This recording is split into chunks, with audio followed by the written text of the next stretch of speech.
Welcome to Byju's Exam Prep IAS and a very warm welcome to our weekly review of international affairs.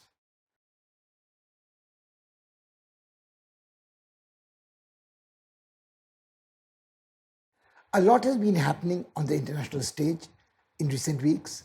The war in Ukraine is about to complete 3 months, and by the time we discuss this with you, 3 months would have been completed.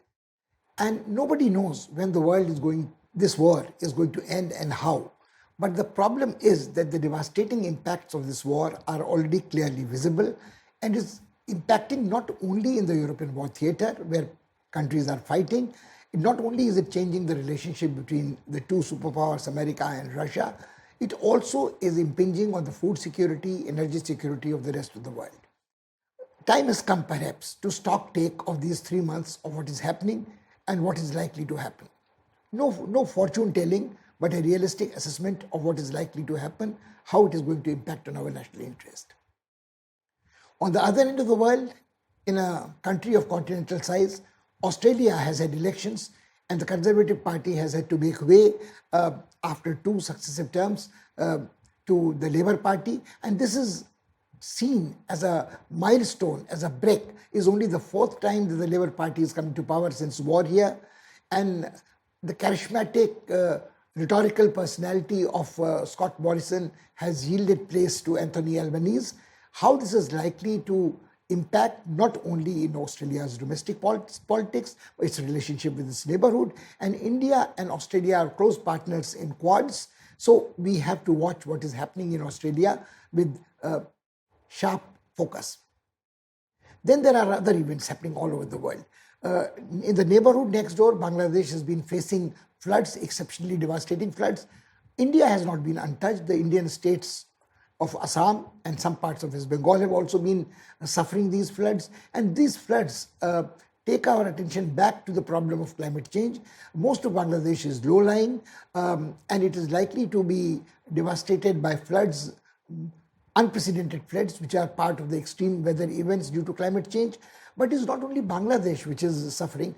The neighbor on the other side, Pakistan, has been experiencing very, very high temperatures, which are going to be damaging to the crops. This is creating power generation problems. And also, this is ironical because Pakistan, again, is a country which has a large number of glaciers, which it has in Himalayan heights. But the climate change is going to impact South Asia in a manner which the rest of the world doesn't seem to be bothered about, particularly at the moment. So we'll have a look at this, that what is going to happen. The Indian External Affairs Minister has made a trip to Bangladesh recently, trying to prepare the ground for Sheikh Hasina's visit to India a little later for a bilateral summit with the Indian Prime Minister.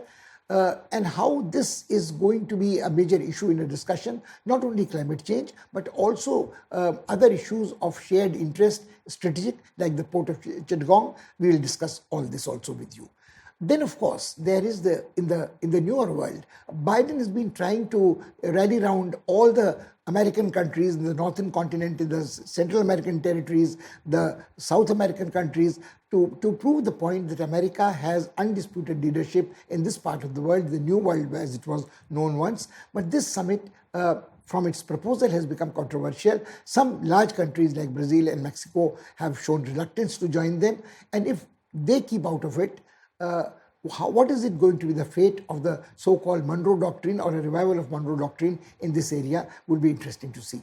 While all this is happening, the world is also faced with the challenge of yet another pandemic breaking out. This is the monkeypox. And the monkeypox has again underlined the issue that is only when countries in the developed West, the richer countries, the whites, the evangelical Christians, when they are hurt by these pandemics, these problems suddenly become important. Otherwise, as long as hundreds and thousands of people have been dying in the underdeveloped world, in Africa, whether it is Ebola or whether it is monkeypox, nobody seems to worry about this. So the indivisibility of the health of the globe is an issue which we shall focus on.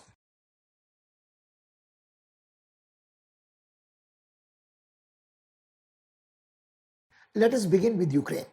When on 24th February, Russia embarked on a special military operation, it didn't call it a declared war, to subdue Ukraine, to denazify it, to make it free from elements which were posing a threat to Russian security and integrity. The Russian president drew our attention to certain red lines. He said that Ukraine should not aspire to become a member of the NATO, where the clause 5 automatically would mean that if any party attacked, any country attacked Ukraine, all other members of NATO would take it as an attack upon themselves and were treaty bound to retaliate and to come to its assistance. It also said that the concentration of forces, NATO forces, on the border of Ukraine was causing a threat to Russian security interests, and Russians would not accept that. The Russians went further and said that they would not like Ukraine to become a member of the European Union as well. European Union, some erstwhile members of the Russian Empire, like the Baltic states, Lithuania, Latvia, Estonia, have become members of the European Union. Some other erstwhile members have also been there before, and some countries with friendly relationship with Russia are members of NATO, uneasy friendly relationship like Turkey. So this argument was a little odd to understand, because both parties were blaming each other. The Western powers were the European countries, and the Americans were blaming the Russians for amassing hundreds of thousands of troops and indulging in military exercises in Belarus and in bang on the border of eastern border of Ukraine. Troops had been moved from Siberia for these exercises, and this was basically trying to browbeat the then anti-Russian regime of Zelensky in Ukraine to retreat. Now, everybody at that stage had thought that the power asymmetry being what it is between superpower Russia and Ukraine, although Ukraine is one of the largest countries after Russia, geographical territory-wise in Europe, much larger than France and Germany, but it could not be a match for Russia. So people thought it was like the biblical David versus Goliath struggle. But in this case also, the story seems to be favoring the David, the tiny David, not the giant Goliath. Now, the variety of reasons have been extended to explain why this has happened. Is Russia deliberately holding back its forces not to alienate Ukraine forever? But the past 3 months show that enough damage has been done, enough provocation has been provided to sort of rejuvenate Ukrainian nationalism as opposed to Russian imperialism or colonialism. Now, this is a very tricky situation, because at one stage when the struggle began, President Putin had come out and said that Ukraine is an integral part of Russia. This is where the Russian Empire began. This is where the Duchy of Khiva was, where small Rus was formed. So it was religiously, culturally, historically a part of the Russian Empire, and there was no independent Ukrainian nation ever before. Now, this is something which the Ukrainians have argued against. They have always struggled against the Russian domination, but with passage of time, what has happened is that both Russian and Ukrainian languages are spoken in large parts of Ukraine, not only in the eastern part, but the concentration of people with ethnic Slavic affinities is more in the eastern part. So at one stage, there was this issue seen as Russia's efforts to reassert its primacy in this region and reclaim all the satellites, all the federating states which had disintegrated, dissolved after the breakdown of Soviet Union in 1990s. Ever since Putin had captured power, it has been his dream to restore to glory the mother Russia. Now, and also although he captured power and rendered the Communist Party of Russia more or less redundant in the Russian politics, but in the revival of the glory of Russia, he has absolutely no compunction about also glorifying the achievements of the Soviet Russians. Now, all this is the historical background. But what has happened in the past 3 months is that it is not only that the heroic comedian turned TV star turned politician president who has saved Ukraine. Ukraine has received massive military assistance from United States, from European Union countries, from NATO has always shied of taking on the Russia that it might risk a nuclear conflagration, but it has provided weapons which have retarded the advance of the Russian troops. There also have been accusations on both sides that there have been war crimes committed, there have been violation of human rights, there has been a scorched earth policy followed by the Ukrainians, they have used human shields to stop the Russian advances. On the other hand, it has been said that the Russian advancing troops have also indulged in barbarity. Now, this is a psychological warfare, disinformation, propaganda on both sides, and the likely possibility is that both sides have been not entirely innocent of committing these violations of laws of war in international law.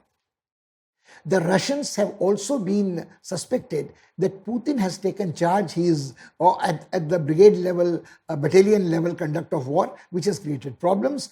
And also this has exposed the corruption in the Russian armed forces, where they say cheap Chinese tires were installed, the repair money provided for repair and maintenance was abused, wasted, siphoned off. So that is where, when these tanks and armored troop carriers were marching in Ukraine, they suddenly had unforeseen problems. The tires were not in a position to carry heavy weight outside. There were reluctant conscripts, youngsters who did not want to fight in this war, and they had been given to understand that once they liberated, quote unquote, Ukraine, they would be welcomed as heroes. This did not happen. The long, mile-long, kilometers-long convoys of tanks were sitting ducks for daredevil aerial attackers.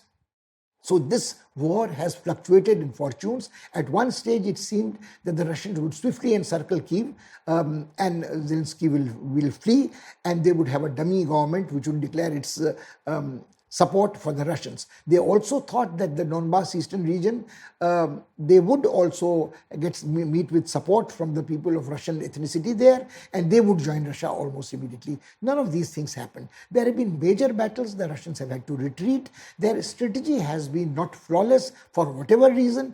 Now, one argument is that the Russians are very devious. They are letting the world get the feeling that they are retreating, their strategy is failing, but then suddenly they will push back and rebound and capture the areas when the Ukrainians are complacent. Highly unlikely, because the Ukrainians have already paid a very heavy price in terms of loss of life. Almost 4.5 to 5 billion Ukrainians have been rendered refugees, and that's when the government has not allowed anybody to go out of the country above the age of 18, a male who could fight, except very old people beyond 60 to go out of the country. On the Russian side, the estimates are varying from between 10 to 15,000 to 30 to 40,000 Russian soldiers killed. But the facts cannot be denied that the flagship of the Russian Navy, Moskva, was sunk by the Ukrainians. The Ukrainians have used their militia, the Azov battalion, to deadly effect. In Mariupol, they took shelter in a steel plant, and the siege of the steel plant continued for weeks. And with particular barbaric force, the Russians ultimately extricated the soldiers. There were human corridors established to get the children and women taking shelter there out. But all this is a story of all wars. Whenever there is a military conflict, the civilians pay the heaviest price, the women pay the heaviest price, the children are not only rendered orphan, they are also crippled, and older people are denied their retirement, their medical facilities and so on. And the soldiers who were guarding this steel plant in Mariupol also were entitled to some protection, but they were dying, they were wounded, they were denied military aid, and ultimately when they have surrendered, nobody knows what treatment they will get. Now there is some conversation that Ukrainians might be prepared to exchange the Russian prisoners of war in exchange of some of the Ukrainian prisoners of war, but the Russians have always said that the Azov battalion was not regular army, they were mercenaries, they are the ones who were given the reputation of neo-Nazis, etc., which is ironical because the president of Ukraine himself is a Jew. So this kind of information, disinformation is a part. But what cannot be denied, what is the ground reality is that the infrastructure of Ukraine has been badly devastated. It will take years before any kind of a reconstruction or rehabilitation of the displaced people internally or refugees could come back home.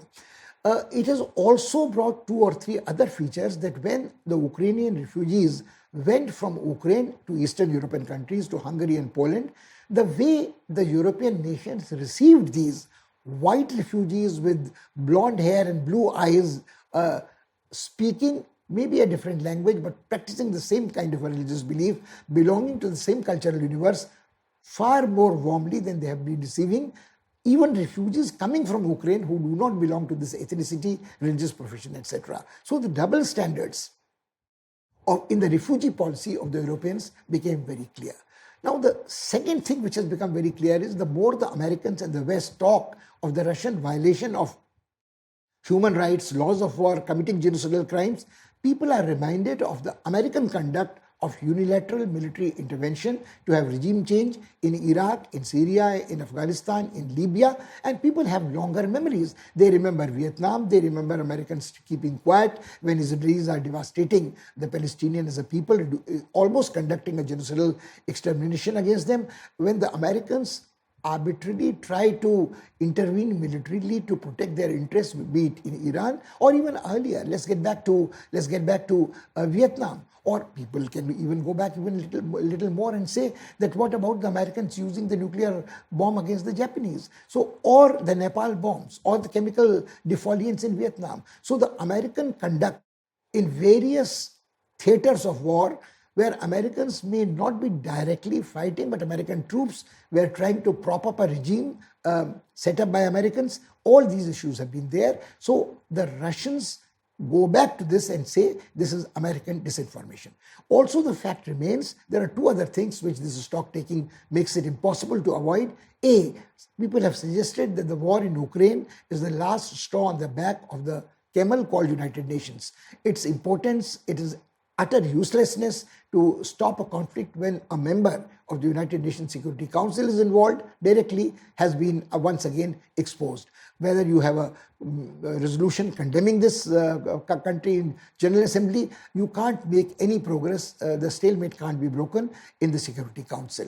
So United Nations can only make pious noises, and the Human Rights Council again is totally incompetent of delivering any humanitarian relief. That's one. The second part is that what Putin expected, that this would bring out, this would surface the fault lines in European Union and NATO, have not been entirely fulfilled. What has happened is there are countries like Hungary and Poland dragging their feet. There are countries like Germany dependent on Russian gas and energy supplies who have tried to delay the sanctions being imposed, fresh sanctions against Russia. But this has jeopardized the Nord 2 undersea stream for carriage of gas to Europe. So the Russians have been preparing for this day. So the sanctions imposed against them, they have been expelled from the SWIFT system. They have tried to build up a parallel system of foreign exchange transactions against rubles or against Chinese currency. So they also have a very large war chest. They have billions of dollars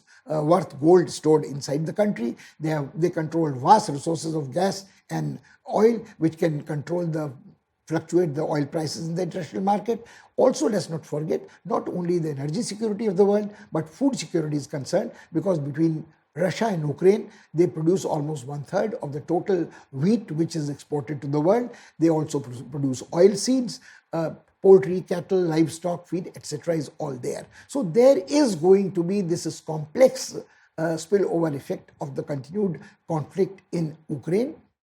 And that is the reason why we have again to see what is happening. The world once again seems to be, thanks to the conflict in Ukraine, divided into two camps. Even if you don't call them two monolithic ideological blocks like the capitalist bloc or the socialist bloc, there is one camp which is America and its Western allies, predominantly European. You have the Eastern camp where you have Russia, you have China, you have one of the prominent oil producers in a Shia nation, a large Shia nation, Iran, and you have Turkey somewhere trying to indulge in a tightrope act, and you have India also watching its steps carefully. Now look at the situation. Russia is the largest territory geographically of any country in the world. China is the most populous nation. India is the second most populous nation. Now if you put all these countries, the American dominance seems to be threatened by the war in Ukraine. All the time the countries are forced to think and rethink their positions, not because they have had historically close ties with Russia, not because they depend on Russia for military hardware. They have tried to diversify their sources of military hardware elsewhere. But the point remains that can American word be relied upon after their dramatic retreat from Afghanistan, they're leaving the allies in lurch? Can American promises for defense of the people belonging to Quads or AUKUS be believed? So the American hypocrisy in dealing with countries different ways. Like take for instance America's relations with Saudi Arabia. Now, when Biden became the president, he had said that he would treat Saudi Arabia as a pariah because it had used its oil resources to fuel and fund international Islamic terror.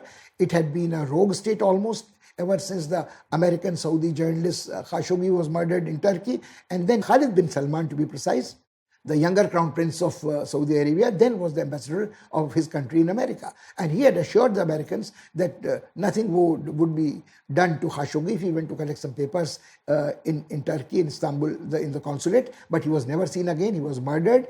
And all evidence led it to the senior crown prince, MBS, really, Mohammed bin Salman. Now, the point is that now, not only Biden has eaten his words, but he is also accepted as an envoy, not the ambassador this time, the younger crown prince, and there might be the rehabilitation of the Saudi crown princes in American political system. So America's relationship with Saudi Arabia, UAE, and other oil producing, because their interests in oil market are directly related. When the Americans tried to arm twist, and when Trump came out with a famous statement that if he withdrew the security, the Saudi royal family will fall in 2 weeks, it didn't happen. They increased their oil production. It affected the American oil prices, American oil majors. So they have had to swallow their pride. So the world watches what is happening in Russia, that will the Americans continue to exercise restraint and NATO will not cross the red line ultimately of taking on Russia. And as long as this happens, Russia can continue to behave with impunity in international arena, especially in Ukraine, for many more months to come. Another hope of the Western world was that with growing pressure on Russia, the opposition to Putin would increase and there might be internal unrest which might lead to a coup within the Kremlin. All those hopes have been belied. The news about Putin's bad health, growing dissidents, etc. remain in the realm of disinformation and cyber. So India has to watch, keeping in mind the stock taking of the past 3 months in Ukraine, how it follows its policies.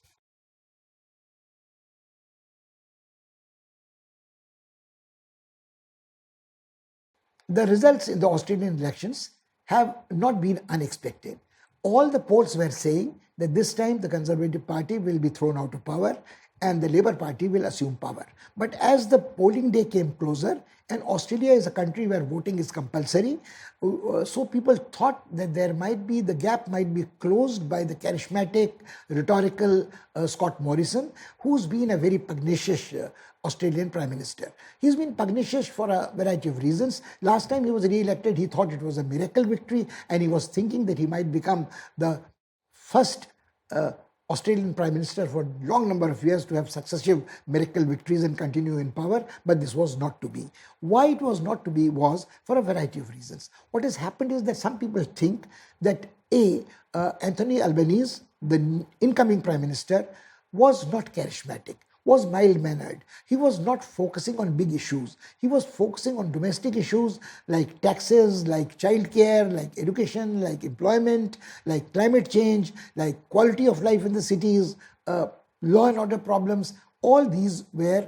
more or less domestic, small ticket issues. But the Australians wanted a change. They did not want a posturing on the international arena, which Australia was not capable of sustaining, was punching above its weight, which was shown when Australia had a stressed relationship with China, when under American influence, and all not only under American influence, their own strategic and commercial interests are closely tied to the Western world. Ultimately, it is a white country, it is a Christian country, it is very much a part of the Western world. Now, these linkages notwithstanding, Australia had a very flourishing business with China in exporting beef, in exporting wines, in exporting fodder for cattle, livestock. All this the Chinese did not like, and when Australians criticized the Chinese conduct during the outbreak of the COVID crisis and their expansionist designs in South China Sea, the Chinese retaliated by imposing strict tariffs on Australian exports. Now, the Australians were immediately forced to look for markets elsewhere. Now, they can export the beef to the Southeast Asian countries, but wines they can't. They can't export pork to this territory. So they were looking for alternative markets, and this is where Indians thought that they could enter Australia and do a lots of things which Australians would need to restore their economy to withstand the pressure of the Chinese. One more thing, in Australian economy, the tourism and the education industry are both very important. Hundreds of thousands of Chinese students, full fee paying students, were contributing towards the welfare of the Australian universities. Many of them were securing permanent residency. Some were also becoming Australian citizen after naturalization and taking an interest in the Australian politics. Now, as we have said repeatedly, there is nothing wrong with a naturalized citizen to take part in the politics of the country of his domicile. But the Australians were repeatedly being reminded that these were Trojan horses. The Chinese were sending hundreds of thousands of students, so a large number of them could become naturalized citizens in Australia and would then take part in Australian politics, domestic politics, and try to subvert the Australian political system to introduce policies in the federal and state legislatures which would favor the Chinese government. There were some exposes where, and they had to resign, when Australian politicians had accepted generous hospitality which should not have been accepted by the Chinese. The Chinese cultural institutions, the Chinese research institutions, the former diplomats of the Australian diplomatic corps, all were working as a lobby for this. So this was being held back against Scott Morrison. Another thing which was being held back against Scott Morrison was that Scott Morrison was underestimating the impact of climate change. Australia has been suffering from wildfires.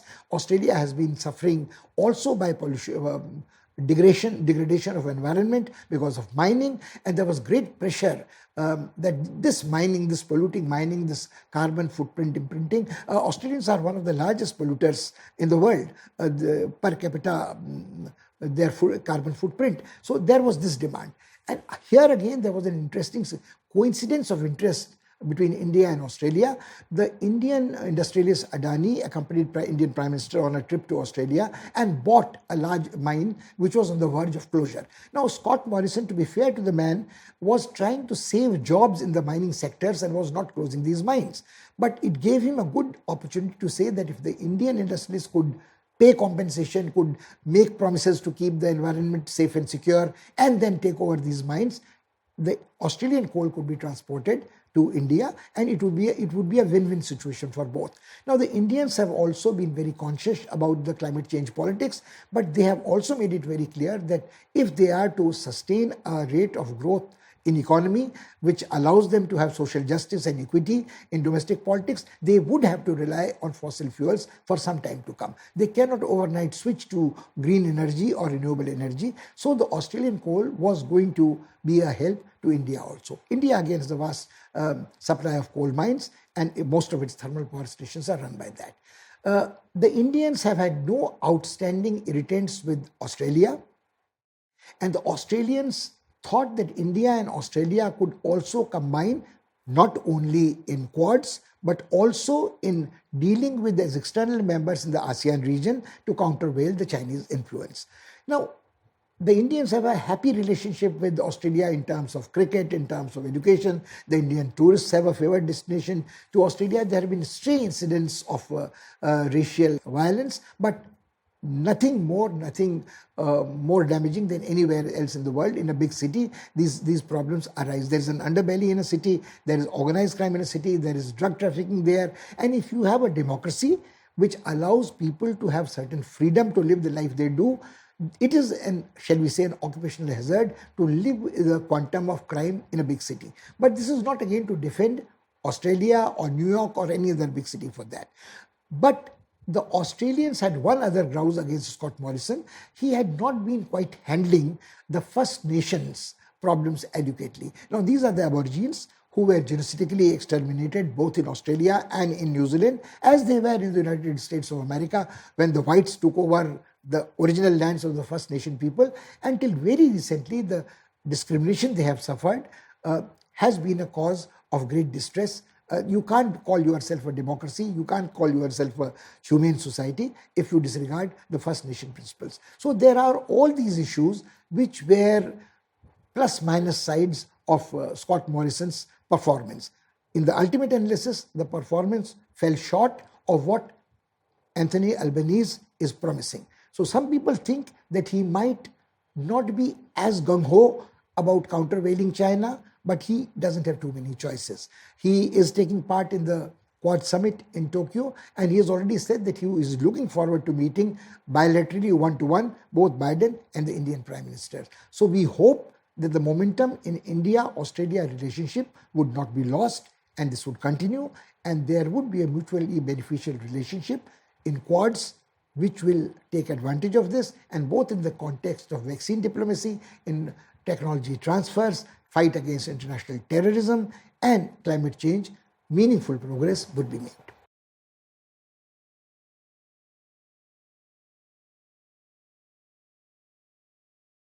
The Indian External Affairs Minister toured Bangladesh recently, preparing the ground for Sheikh Hasina's visit to India to have top-level talks with the Indian Prime Minister in near future. The relationship between India and Bangladesh has been very cordial, even when there have been some provocations organized by anti-India elements in Bangladesh. Swift steps have been taken, and there has been a candid exchange of views between the Bangladeshi External Affairs Minister and his counterpart. The Bangladeshis have been sensitive to Indian allegations by some leaders that they are a poor nation and that's why they export their poverty to India. And with these illegal immigrants come organized criminals, Islamic terrorists, and so on. They have repeatedly pointed out that the Bangladesh is higher up on the social development indicators, and these slanderous statements perhaps should better not be made. Sheikh Hasina has always taken strict steps against any Islamic terrorist. Partly the reason is that she wants closure of the incidents which took place in which her family was assassinated in 1975. There has to be reconciliation in Bangladesh, and there has to be recognition that there has to be harmonious coexistence between people belonging to different religious faiths and minorities. So when a Bangladeshi leader says that Indians should treat the minorities sympathetically, nicely, in the same breath they add, this applies to their own country, where the minority should be also dealt with nicely and allowed to exercise all the citizens' rights. But most important was that during these negotiations, Sheikh Hasina made an offer that Bangladesh may make available the port of Chittagong, the Chattagong, to India. Now, if this happens, it would be a major achievement. Probably the seal of approval would be there when Sheikh Hasina comes and meets Prime Minister Modi, because it would open a window and a door for the northeastern states to Southeast Asia, and it would cut short the even inland travel, riparian travel from Chittagong port through the river routes to the rest of the country. So I think Bangladesh is an important country to keep on a lookout. There are also interests which are shared interests which are related to climate change. Bangladesh, most of the country is low-lying. It is a riparian country with the rivers crisscrossing, and very slight change results in devastating floods. It used to happen earlier in cyclones, but now the floods have become a major problem, and this time the Bangladesh is coping with very furious, unprecedented floods, which is putting a burden on the Bangladeshi women, because the men folk go elsewhere to look for work, and women who are earning livelihood are spending a large part of their income on raising the plinth area of their houses, providing shelters for cattle, providing better drainage and so on, and there are large interruptions in kids' schooling, medical care, etc. Now, India is not untouched. The state of Assam and some states in Northeast are facing exactly the same problem, because we share a water system, river water system. What is the Barak river system becomes in Bangladesh by very many names: the Padma river system, the Meghna river system, the Suryani river system. So, but the net result is that we share a river water system, and we share the same problems. So it is perhaps better that we think in terms of a strategy in coming days urgently of forecast of floods, flood control measures, and cooperation totally about the fair distribution of river water systems, and having a work of canals which mitigates this system. So this climate change threat also is not only confined to Bangladesh. Next door neighbor is not as friendly as Bangladesh. As a matter of fact, is inimical most of the time, but Lahore has also been in Punjab experiencing very, very high scorching temperatures, a threat to their wheat crop. and drought-like conditions in the rest of the Pakistan. And it is ironical because Pakistan controls hundreds of glaciers in the Himalayan heights, but they are receding, and Pakistan is also in the grip of the climate change. The interesting and painful thing is that the rest of the world is only concerned about climate change when it affects the richer, affluent nations, whether it's the forest fires in California or wildfires in Australia, whether it's mudslide in Europe or where are flash floods in Europe, or scorching temperatures, or climate change in Siberia or parts of Russia in Nordic countries. They are very seldom bothered about the part of the world where the largest number of people stay in South Asia and in Africa. So I think this Bangladesh, Pakistan, India climate change problem is something which should be segregated, segmented, talked and focused and put up front in climate change negotiations.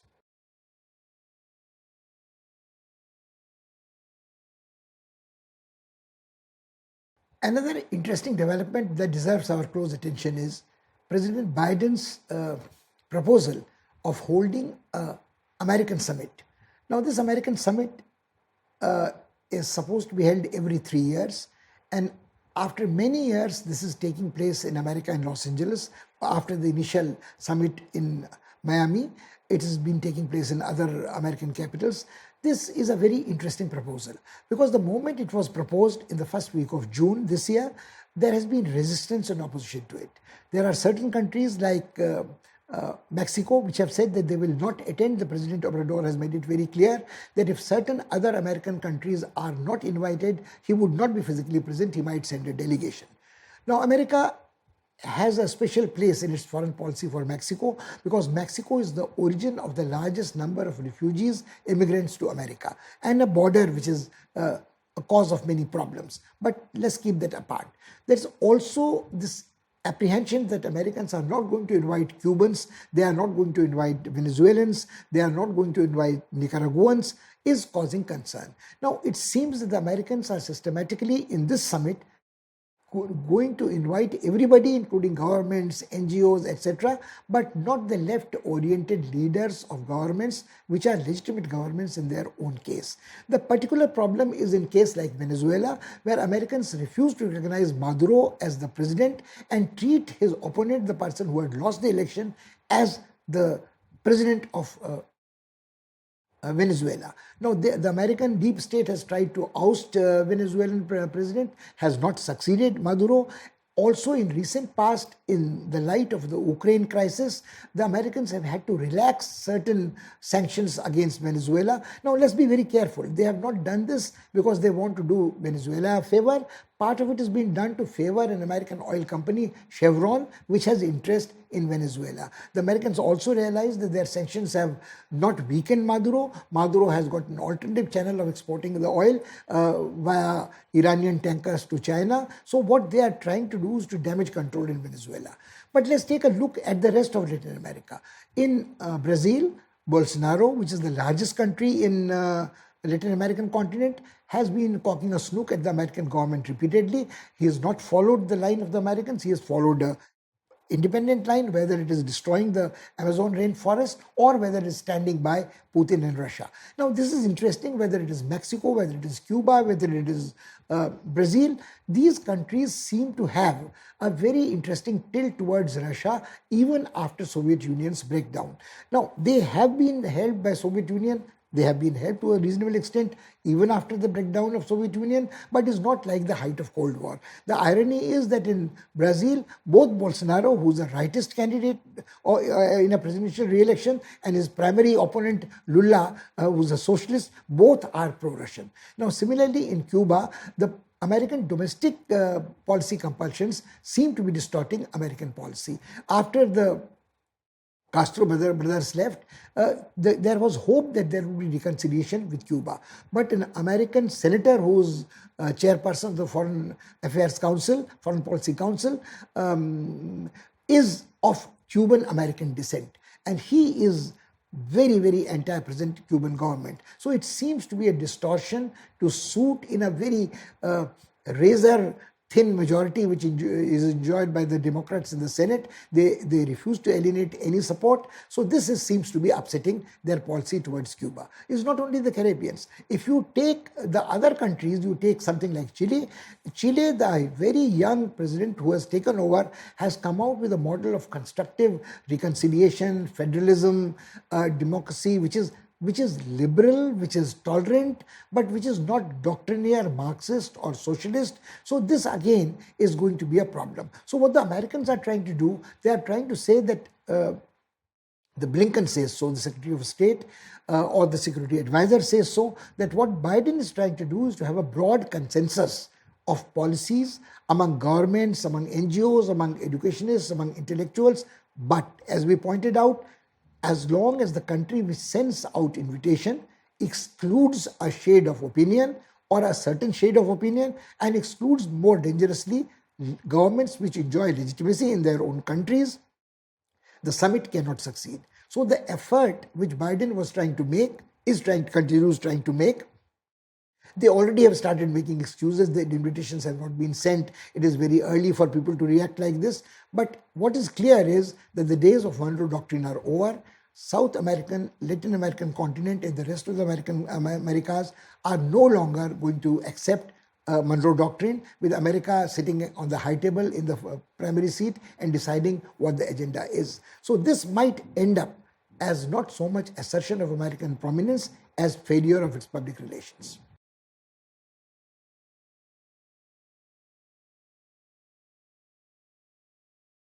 In the end, the scare about the monkeypox. Hardly had the world gotten used to getting normal after the COVID, although COVID is not over, but we have learned to live with COVID, its various variants. A new virus infection is spreading. More than 100 cases of monkeypox have been discovered in the United States of America, in various European countries, in Australia. Now, what is monkeypox? Monkeypox is a disease which is endemic in Central African republics, in Africa, where people have a mortality rate of 1% in a non-virulent variety. It is an ugly disease. You have small blisters like smallpox, which filled up with pus. And if a person's immunity has been compromised for smallpox or chickenpox, it might prove more fatal, up to 10% people. Now, this is drawing our attention to another more fundamental issue, that whenever a disease breaks out from its endemic confines and becomes an epidemic in the developed world, they suddenly become worried about what is happening. Why is the virus mutating? Why is the infection pattern changing? As long as people in the underdeveloped world, in Africa die, in Asia die, it doesn't concern them. No research institution takes care about this. The curse of globalization, or thanks to globalization, call what you may, infections doesn't remain confined in a particular country.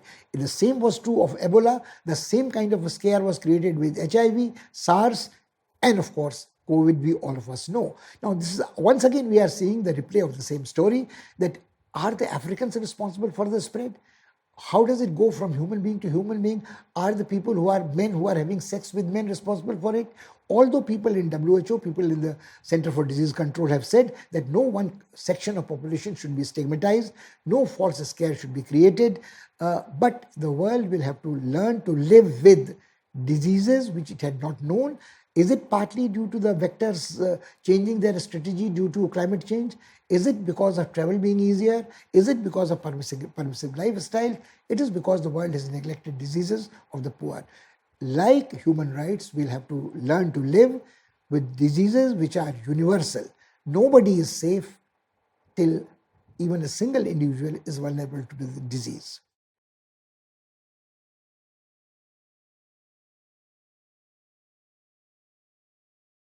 This is all we have for you this week.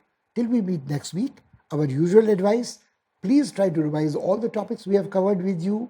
The elections in Australia, the climate change impacting on South Asian countries like Bangladesh, also the President Biden's visit, President Biden's efforts at South Asia. All these things are interrelated. Not to forget the most complex problem, 3-month-long conflict in Ukraine, the plus minuses, the stock taking. The conflict will continue for a while. and you will have to grapple with these issues, but fundamentals will not change. You will still have to talk in terms about international law, role of United Nations, war crimes, human rights, asymmetry of power, and even a smaller country trying to fight back, push back in a non-conventional guerrilla warfare strategy. Till we meet again, thank you and goodbye.